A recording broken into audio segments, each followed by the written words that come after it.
protagonista de hoxe é Xaquín Lourenzo Xocas e Xavier Varela foi o encargado de facernos unha nova imaxe do home que podemos decir, sin exagerar, foi o que máis traballou por recuperar a nosa memoria como pobo, non?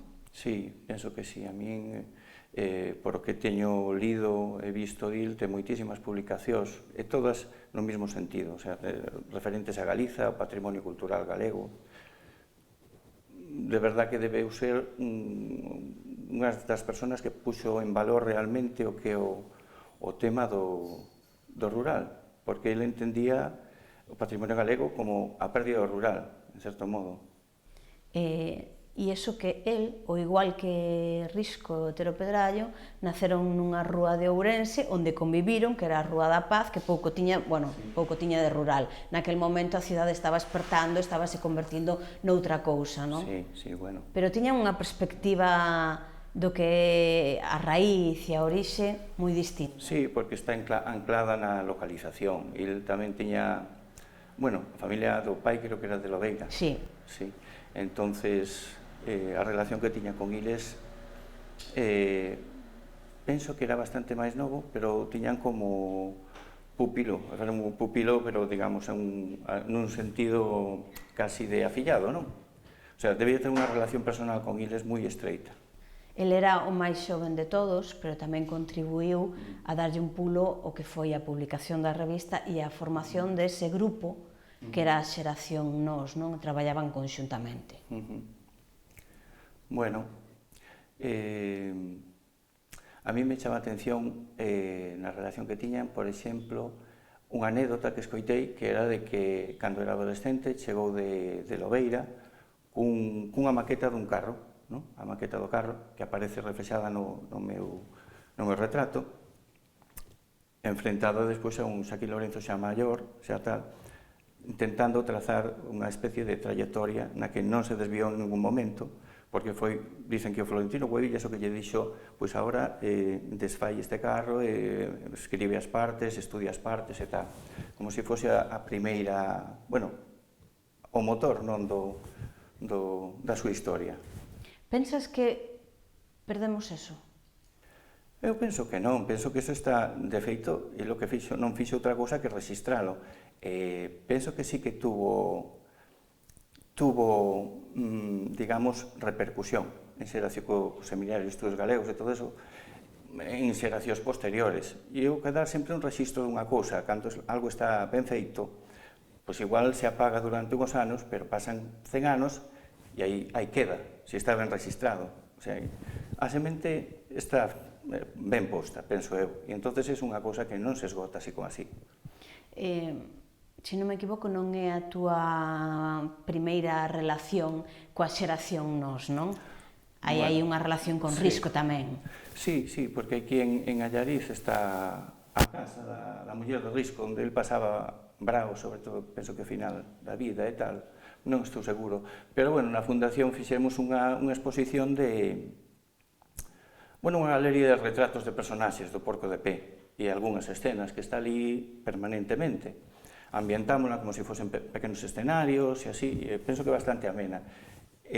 Anima a lectura da novela outra vez, porque ten ese talante narrativo da historia e proxecta, penso que bastante ben a idea, por lo menos algunhas das ideas que aparecen reflexadas na novela. Non perde a esencia, pero sí lle dá un aire que anima os máis xóvenes que ás veces se sinten un pouco retraídos, non lles parece suficientemente atractivo, pero sí que a exposición e esa nova edición da novela lle dá como un xiro, como máis actual, como máis atractivo. Sí, de feito, eu penso que estas cousas sempre hai que volver, sempre se volve sobre o mismo, sobre as mesmas historias, o que pasa é que cada vez que o tocas, pois parece que estás un pouco animando, daslle outra proyección, porque cada un deixa unha especie de pegada propia sin querelo en cada cousa que fai.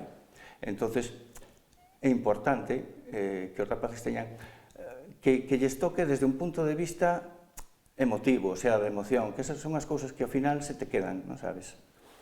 E bueno.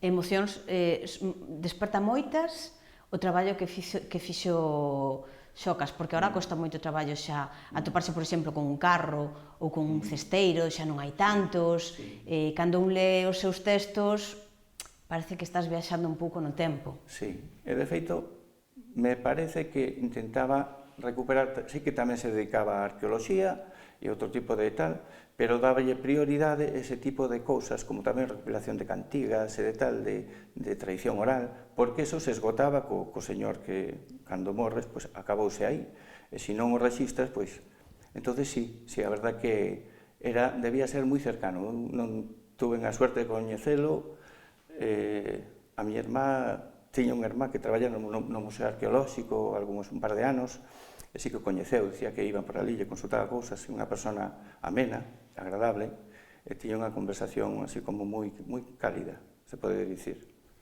Con respecto á xeración Nós, ti que lles poderías deber?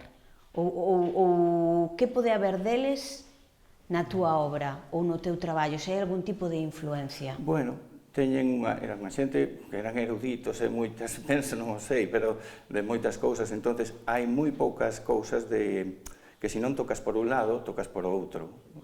Te podes sentir identificado con que sei, calquera vertiente do seu pensamento, porque tamén era moi, ademais de prolíficos,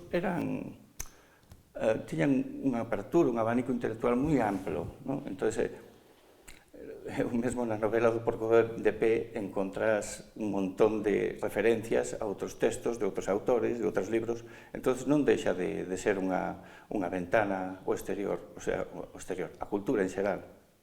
Por que elixiches a madeira para representar a Xaquín? Pois me parece que é un elemento que debía estar presente en todas as construcións, en todos os estudos das cousas que facían. Realmente a madeira é un componente moi... Bueno, era o componente que había, basicamente, porque cousas de ferro, poucas. Era todos os aperos de labranza e todas estas historias están feitas en madeira. Me parece que é unha cousa así como moi adecuada. E agora deixamos a un lado a xeración Nós. En que momento creativo te atopas ti? Cara onde camiñas? Pois eu ando facendo unha especie de figuración libre, un pouco simbólica, misturada de interpretación libre, pois a veces psicolóxica, que representa un pouco relacións interpersonales e cousas así. E despois tamén unha especie de abstracción lírica, que a veces introduzco algunha figura, outras veces non, sencillamente son masas de colores, formas diferentes, organizadas no cuadro, que me gusta moito porque ese tipo de pintura que non sabes moi ben hasta onde vai o cadro. En cambio, noutro tipo de pintura figurativa, como hacía antes, sabías onde querías acabar. Máis ou menos sabías o camiño e acababas aí. En esta, casi sempre hai sorpresas por o camiño. A veces saltas cun cuadro e pasan 2 anos. Me resulta máis interesante, pero bueno. Non podemos obviar o momento no que nos atopamos. A pandemia obligoute a ti tamén a evolucionar dun xeito diferente? Bueno, no sentido comercial, sí. A hora de... Realmente, sí, eu sentín que había menos... Este tipo de cousas, pois, se lles pecha o grifo primeiro, primeiro pasa a ser unha segunda cousa, o sea, non unha prioridade en absoluto, bueno, pero entonces eu dediquei-me un poquinho máis ao grabado, a potenciar cousas que fosen un pouco máis asequibles para a venta, para poder gestionar tamén un pouco o traballo dun. Pensas que a cultura debe seguir estando en primeiro plano, pase o que pase? Eu penso que se posiciona sola, porque non solamente unha cousa decorativa, ni unha cousa tal, sempre é incómoda. Eu leí unha frase outro día que puña un amigo meu nun cuadro que decía que un cuadro, para ser un cuadro, ten que estar solo, senón é papel pintado. Entonces, hai que reflexionar sobre iso, porque a pintura, como a escultura, como a poesía, como todo, é un continente contenedora de ideas e de cousas que se proxectan, que se rexistran, que ten un sentido real. O O sea, non se lle pode dar a espalda. Xavier, un placer falar contigo aquí neste lugar, sempre un placer vir a Allariz e falar de Xocas, evidentemente. Moitas gracias, igualmente.